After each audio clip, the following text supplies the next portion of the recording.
Discrimination देश में चल रहा है पिछले 10 सालों से। संविधान के होने के बावजूद भी जो मैं देख रहा हूँ पूरे देश में जो है कानून बनाए जा रहे हैं, हर अधिकार उनका खत्म हो रहा है। जज बनने के बाद मुझे बहुत सी चीज़ें और समझ में आई कि किस तरीके से लीगल फील्ड में भी कितनी बुरी स्थिति है। दिल्ली एक ऐसी जगह है जो नेशनल कैपिटल है और यहाँ पर पार्लियामेंट तो है ही है, प्राइम मिनिस्टर, राष्ट्रपति, यहाँ पर सुप्रीम कोर्ट, हाई कोर्ट, सारे इंस्टीट्यूशन के हेड यहाँ बैठते हैं। लेकिन जब मैं दिल्ली आया तो मुझे लगा ही नहीं कि ऐसा कुछ दिल्ली में खास है। जो बाहर चल रहा है वो यहीं चल रहा है। सारा कुछ मुझे जितनी चीज़ें देखने को मिली, मैं शेड्यूल कास्ट के लिए और शेड्यूल ट्राइब्स को जो प्रमोशन रिजर्वेशन की व्यवस्था है संविधान में, वो पूरे देश से करीब करीब खत्म हो चुका है।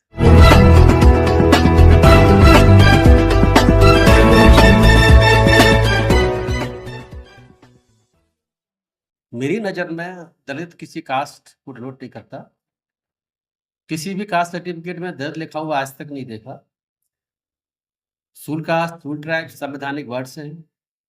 संविधान में शेड्यूल कास्ट, शेड्यूल ट्राइब्स के रूप में जो जातियाँ थी उनको वर्गीकृत किया गया है। लेकिन दलित वर्ड्स बड़ा पॉपुलर वर्ड है। पूरे देश में नहीं, पूरे वर्ल्ड में इस दलित वर्ड के नाम को जाना जाता है बहुत अच्छी तरीके से। मैंने यूएनओ में भी जानने की कोशिश करी, वहाँ भी इस दलित वर्ड का उल्लेख मिलता है। मैंने ये देखा कि जब नेपाल में जो यहाँ शेड्यूल कास्ट कमीशन है, वहाँ पर दलित कमीशन कहा जाता है। इसके अलावा और भी मुझे बहुत सी चीज़ें देखने को मिली। डिक्की संगठन भी बनाया हुआ है देश में अपने में, जो सबसे ज़्यादा बिजनेसमैनों का संगठन है दलित से रिलेटेड। तो दलित की परिभाषा मेरी नज़र में वो है जो सर ने ठीक कहा, डॉक्टर साहब ने, कि दलन जिसका हुआ है, लेकिन ये प्रक्रिया है, चलती रहती है। आज जो दलित है हो सकता है कल दलित ना रहे, और जो कल दलित था हो सकता है आगे दलित ना बने। मेरे कहने का मतलब ये है कि आज अगर आप मुझसे पूछें, दलितों के साथ जो पहले लंबे समय से जो शेड्यूल कास्ट कह लें, जो भी कह लें आप, शूद्र कह लें, कुछ भी कह लें, जो अत्याचार होते रहे हैं, आज उस कैटेगरी को अब देखें, वो दलित तो है ही, नए दलित बन चुके जिनका नाम है मुस्लिम। मेरा अपना मानना ये है, जो डिस्क्रिमिनेशन देश में चल रहा है पिछले 10 सालों से, संविधान के होने के बावजूद भी जो मैं देख रहा हूँ पूरे देश में जो है कानून बनाए जा रहे हैं, हर अधिकार उनका खत्म हो रहा है, कानून बना के खत्म हो रहा है। तो ये नए दलित हैं मेरी नज़र में। मैं एक बात और बताता चलूँ, मैं लॉ का स्टूडेंट रहा हूँ, मैं जज रहा हूँ। मैंने 21 साल जज की नौकरी दिल्ली में की है। मैं हाथरस से रहने वाला हूँ। जब मैं हाथरस में था तो मुझे लगा कि हम दिल्ली में जब जज बनेंगे, या दिल्ली में एलएलएम करने आया था, दिल्ली यूनिवर्सिटी से मैं एलएलएम कर रहा था, तब जज की नौकरी मैं लगा कि दिल्ली एक ऐसी जगह है जो नेशनल कैपिटल है और यहाँ पर पार्लियामेंट तो है ही है, प्राइम मिनिस्टर, राष्ट्रपति, यहाँ पर सुप्रीम कोर्ट, हाई कोर्ट, सारे इंस्टीट्यूशन के हेड यहाँ बैठते हैं। लेकिन जब मैं दिल्ली आया तो मुझे लगा ही नहीं कि ऐसा कुछ दिल्ली में खास है। जो बाहर चल रहा है वो यहीं चल रहा है। सारा कुछ मुझे जितनी चीज़ें देखने को मिली, मैं जज बनने के बाद मुझे बहुत सी चीज़ें और समझ में आई कि किस तरीके से लीगल फील्ड में भी कितनी बुरी स्थिति है। मैं जज रहा हूँ, बहुत ज़्यादा इस टॉपिक पे बोलना मैं उचित नहीं समझता। हमारे बीच में मैं एक जरूर कहूँगा कि एक जज साहब और बैठे हुए हैं, कुलदीप रान साहब हमारे मित्र हैं, जो आए हुए हैं हमारे साथ बैठे हुए हैं, अभी भी जज हैं इस वक्त दिल्ली में। हम लोगों ने बहुत चर्चा करते रहे लंबे समय तक देश की समस्या पर, बहुत सी चीज़ों पर। ये जो संगठन बनाने की जहाँ तक बात है, वो मेरा उद्देश्य ये है कि संगठन बहुत सारे बने हुए हैं, जैसे साथियों ने बताया, लेकिन मेरी इच्छा ये है कि ईमानदारी के साथ संगठन का काम किया जाए। मुझे इसका अभाव लगता है बहुत हद तक। मुझे इसका अभाव जो डेमोक्रेसी के तीनों प्रिंसिपल, तीनों इंस्टीट्यूशंस हैं, पार्लियामेंट, चाहे लेजिस्लेटर हो, चाहे हमारे एग्जीक्यूटिव ऑफिसर्स हों, चाहे हमारी न्यायपालिका हो, चाहे प्रेस हो, चाहे कुछ भी हो, मुझे ईमानदारी का अभाव बहुत भारी खटका। बहुत लंबे समय से मैं देखता रहा, ईमानदारी का बहुत कुछ अभाव है हमारे देश में, और ईमानदारी के साथ हमें कुछ करने की आवश्यकता है, जिनके लिए हमें, जैसे सर ने कहा, गौतम जी ने, नो डाउट पैसे की जरूरत है केस लड़ने के लिए। मैं केस लड़ने के लिए सिर्फ इस संगठन को नहीं बनाया हुआ है। केस लड़ना न्यायपालिका सिर्फ एक विघ्न होता है, कार्यपालिका भी है और विधायक विधायिका भी है। हम हर जगह इस दलितों की समस्या को लेकर के जाएंगे और अपने काम करेंगे। चाहे जहाँ तक पैसे का सवाल है, पैसे का सवाल आ रहे नहीं आने तो मुझे कुछ भी हो जाए। हमारे गुजरात से हमारे जो भाई आए हुए हैं, हमने पूरी तन मन धन से उनकी सेवा करी। ऐसे और भी केस किए हैं। आप कन्हैयालाल जी को देखिए कि ऐसा डिस्क्रिमिनेशन नहीं तो बिरला डिस्क्रिमिनेशन है। हम SC/ST एक्ट के तहत केस लगाते हैं, झंझरी लगते हैं, मतलब कि मुझे कास्ट के बेसिस पे मेरे साथ ये कहा, ये किया। लेकिन इस बंदे के साथ क्या हुआ है कि राइटिंग में नोटिस दिया है प्रिंसिपल ने कि तुम इस जाति से हो, तुम इस घड़े को पियोगे तो इस घड़े से पानी नहीं पियोगे। ये राइटिंग में दिया है, मौखिक नहीं हुआ है। ये लेटर है, उस लेटर को हमने इनके एडवोकेट से हाई कोर्ट में भी पेश किया, लेकिन हाई कोर्ट ने इनकी FIR क्वेश कर दी। हुआ ये था कि 2 घड़े रखे गए प्रिंसिपल बनने के बाद, जब टीचर थे, जब ये इस स्कूल में ट्रांसफर होकर के आए तो 2 घड़े, एक ग्रीन कलर का, एक रेड कलर का। एक घड़े से कहा गया आप पानी पिएंगे, दूसरे घड़े से बाकी और टीचर्स पानी पिएंगे। इस स्कूल में सिर्फ 4 टीचर हैं गुजरात में। एक टीचर खाली ये दलित कम्युनिटी से है, बाकी जनरल कम्युनिटी से हैं। तो इनको प्रिंसिपल राइटिंग में नोटिस दे रहा है कि आप इस घड़े से पानी नहीं पिएंगे। ये तो मैंने कभी देखा भी नहीं। मौखिक तो बात चलती रहती है, लेकिन राइटिंग में लिख करके देना। उसके बाद इन्होंने बहुत संघर्ष किया और सबसे बड़ी बात ये, इसके बाद इनका ट्रांसफर हुआ, इनको वहाँ सिक्योरिटी भी मिली, बहुत सी चीज़ें और भी रही। मैं उस पर जाना नहीं चाहता, समय हमारे पास कम है, बहुत जल्दी मैं अपनी बात खत्म करूंगा। ये फिर जहाँ ट्रांसफर किया गया तो वहाँ पर घर लेने के लिए किराए पर गए, तो उस स्कूल के पास जो गांव था, वहाँ के जो सेक्रेटरी है और वहाँ का जो प्रधान है, उसने लिखित में दिया है कि आप इस जाति से आपको यहाँ पर किराए में मकान नहीं मिल सकता। ये गुजरात राज्य में चल रहा है, जो कि मोदी जी कहते हैं कि जो है नंबर 1 का स्टेट है। तो मुझे तो बड़ा दुख हुआ इनकी समस्या को जानने के बाद। भैया हमसे कुछ महीने पहले हमारे कॉन्टेक्ट में आए थे। मैं देश में ऐसी बहुत सी चीज़ें देख रहा हूँ, जान रहा हूँ, समझ रहा हूँ। मेरा अपना उद्देश्य ये है कि हम किसी तरीके से इस दलितों से रिलेटेड जो भी समस्या हैं, कानूनी रूप से भी, रोड पर भी और हर जगह उनको उठाएं। अभी आपने 2-3 दिन पहले पेपर में सुर्खियाँ बनी हुई हैं कि हायर एजुकेशन इंस्टीट्यूशन में कास्ट डिस्क्रिमिनेशन, जो बड़ी जो यूनिवर्सिटीज़ हैं, कॉलेजेज हैं, एम्स हैं, IIT एम्स हैं और जगह के, उनमें कास्ट डिस्क्रिमिनेशन चल रहा है। इस संबंध में रिट फाइल कर रखी है रेहत गोविमला जी की मदर ने, और जो पायल तड़वी जी है मुंबई से, जो सुसाइड किया उनकी मदर ने। और उसमें UGC promotion of equity in higher education institution regulation 2012 pass किया गया, तो जो अभी तक इम्प्लीमेंट नहीं किया गया, जिसमें कास्ट बेसिस पर इक्वल अपॉर्चुनिटी सेल बनानी है पूरे देश में।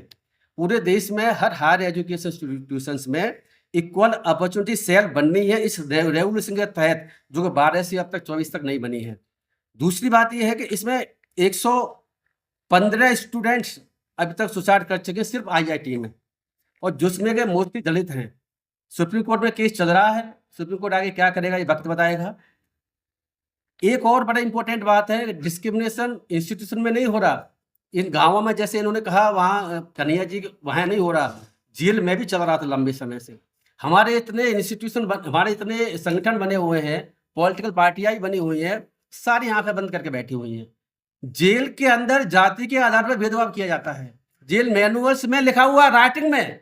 सवाल ये नहीं है, मौखिक की बात नहीं है, जेल मैनुअल्स में राइटिंग में लिखा हुआ है कि ये जाति से इसको वो काम करना जो जाति काम करती रही है, और उसी के बेसिस पर जेल में के अंदर कैदियों को जो शुल्क कास्ट के हैं, जो उनके पेशा रहे हैं, वो काम आवंटित किए जाते हैं, और वो मैनुअल्स में लिखा हुआ चल रहा लंबे समय से। सुप्रीम कोर्ट में जब ये केस गया तो उसके बाद सुप्रीम कोर्ट ने इस प्रोसेस को गलत ठहराया, और बाद में भारत सरकार से कहा कि आप इसमें मैनुअल्स इसको अमेंडमेंट करें।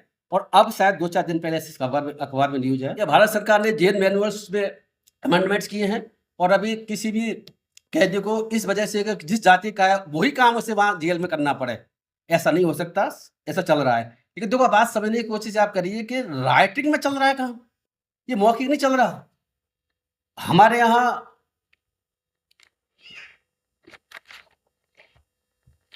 रिजर्वेशन एक ऐसा इशू है जो मुझे लगा, रिजर्वेशन और शुल्क कास्ट शुल्क ट्रैप्स एक्ट, 2 ऐसे प्रोविजंस हैं संविधान में जो मुझे लगता है कि बिल्कुल अलग हैं, स्पेशल हैं, जो हम जैसे लोगों के लिए ही हैं।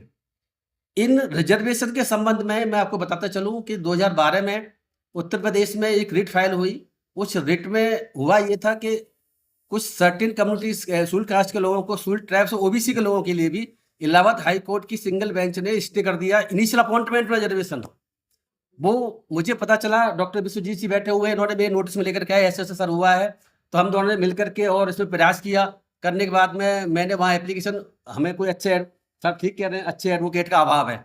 सर ने बिल्कुल ठीक बात कही है। हमें अच्छे एडवोकेट नहीं मिले तो फिर मैंने खुद ही जाकर के इलाहाबाद हाई कोर्ट में 2012-13 में एक पिटीशन फाइल करी पार्टी बनने के लिए, जिससे मैं अपनी बात रख सकूँगा। वो जजमेंट पूरी तरीके से अनकॉन्स्टिट्यूशनल था। पहले जजमेंट बहुत सारे सुप्रीम कोर्ट के थे जो कहते थे कि ऐसा नहीं हो सकता। हाई कोर्ट को पावर नहीं थी, उसके बावजूद ऐसा किया। मैं आगे ये भी देख रहा हूँ कि प्रमोशन में रिजर्वेशन शेड्यूल्ड कास्ट के लिए और शेड्यूल्ड ट्राइब्स को जो प्रमोशन रिजर्वेशन की व्यवस्था है संविधान में, वो पूरे देश से करीब-करीब खत्म हो चुका है। बावजूद इसके कि व्यवस्था संविधान में आज भी है। वो जो प्रोविज़न संवैधानिक प्रोविज़न है, वो प्रोविज़न अभी भी एग्ज़िस्ट करता है। लेकिन प्रमोशन में आरक्षण देश में शायद सब राज्यों में कुछ छोड़ कर के खत्म हो चुका है। सुप्रीम कोर्ट की जजमेंट के बेसिस पर। जो ईडब्ल्यूएस रिजर्वेशन आया हुआ है, नया जो मोदी जी ने अमेंडमेंट किया हुआ है, आप अगर मुझसे पूछें, मैं लॉ को बड़ी बारीकी से समझता हूँ। मैं बहुत इसमें मैंने बहुत सारी रिसर्च कर रखी है कि जो रिजर्वेशन में प्रमोशन खत्म हुआ है और जो इनिशियल अपॉइंटमेंट में विवाद चल रहा है, वो भी केस चल रहे हैं बहुत सी कोर्टों में, वो खत्म इस वजह से हुआ है कि 3 कंडीशंस की आवश्यकता है। नो डाउट संविधान में बात लिखी हुई है कि जब तक 3 प्री कंडीशंस नहीं होंगी, गवर्नमेंट जो है रिजर्वेशन की व्यवस्था नहीं कर सकती। तो 3 कंडीशंस की यहाँ बैकवर्डनेस का डाटा होना चाहिए। दूसरी कंडीशन है उसमें कि एडेक्वेट रिप्रेजेंटेशन होना चाहिए। तीसरा ये है कि इनएफिशिएंसी डिस्टर्ब ना हो। तो इन तीनों को कहीं न कहीं जो कानून बने हुए हैं, रूल्स बने हुए हैं अलग राज्यों में, उसमें कभी सुप्रीम कोर्ट, हाई कोर्टों ने पाई और उसको हर जगह संविधान जो रिजर्वेशन प्रमोशन था वो रद्द किया गया है। लेकिन ईडब्ल्यूएस में बड़ी विचित्र बात है। जो requirement pre conditions SC, ST, OBC के लिए रिजर्वेशन देने के लिए है कानून में, वो व्यवस्था ईडब्ल्यूएस कैटेगरी में है ही नहीं।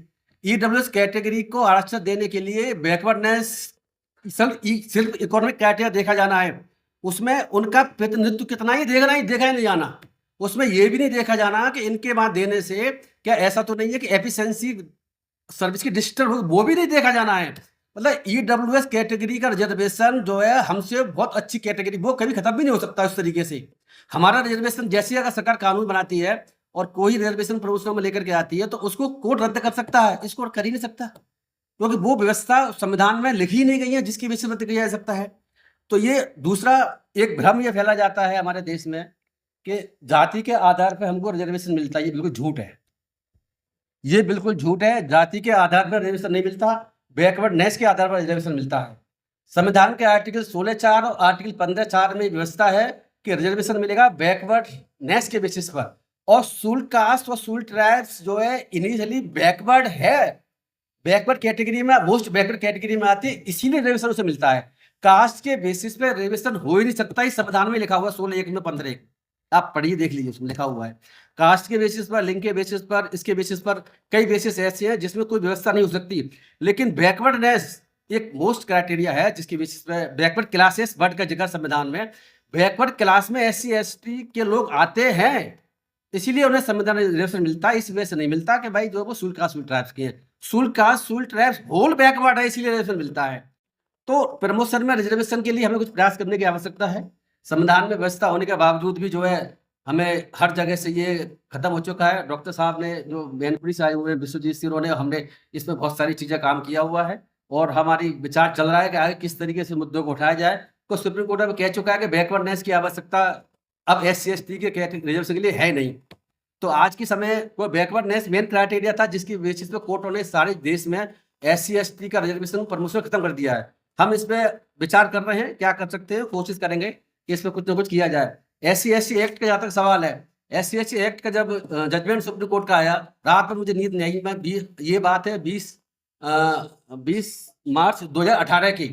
हमने लाखन जी ने, संतोष जी खड़े हुए हमारे टीम के मेंबर हैं, इन सब लोगों ने मिलकर के हमने बहुत सारी कोशिशें करी और उसके बाद में हमने एक पतली सी बुक भी निकाली जो लाखन जी हमारे मार्गदर्शन में निकाली। उसके अलावा मैंने खुद जाकर के सुप्रीम कोर्ट में रिव्यू पिटीशन फाइल करी जजमेंट के खिलाफ। जज होने के बावजूद भी 2018 में 2 अप्रैल को जब आंदोलन चल रहा था देश में, उसी दिन और उसके जब भारत सरकार की रिव्यू फाइल हुई थी, नेक्स्ट डेट को मेरी रिव्यू फाइल भी हो चुकी थी। तो मैंने जज रहने के बावजूद भी समाज के साथ हमेशा लगा रहा, 2012 में मैंने इलाहाबाद हाई कोर्ट में रिट फाइल करी। 2018 में मैंने सुप्रीम कोर्ट में एससी एक्ट के अगेंस्ट रिट फाइल करी। मेरी ये प्रक्रिया चल रही है। मैं इस नौकरी की वजह से, बंधनों की वजह से बहुत कुछ नहीं कर पा रहा था, तो मैंने नौकरी से बियास लेने का फैसला किया, जिससे मैं समाज के साथ जुड़ सकूं और आगे कुछ कर सकूं। मैंने 2014 में ही रिजाइन किया था, लेकिन हाई कोर्ट ने मेरा एक्सेप्ट नहीं किया। वो एक अलग इतिहास है। लेकिन जब 20 साल पूरे होने के बाद मैंने बीआरएस लिया हुआ है, मैं आपको वादा करता हूं, ईमानदारी के साथ ये संगठन काम करेगा।